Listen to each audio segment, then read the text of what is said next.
প্রায় 6:30 মতন বাজতে যায়। আর এখানে দেখো অভিজ্ঞতা বাচ্চাদের মতন হারকাত করছে, ঠিক আছে।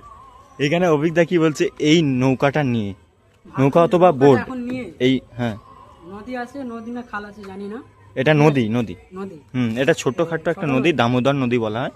আচ্ছা, একটা কথাই আছে না, ছোট আঁকে পাঁচকে নদী কিছু বলে, ওইটা জানি না।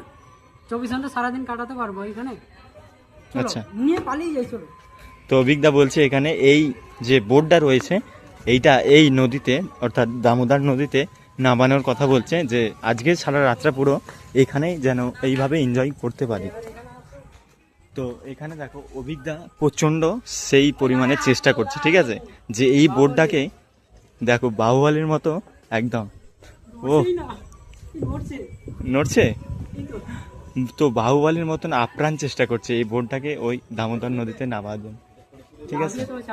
সারা রাত জার্নি করবো।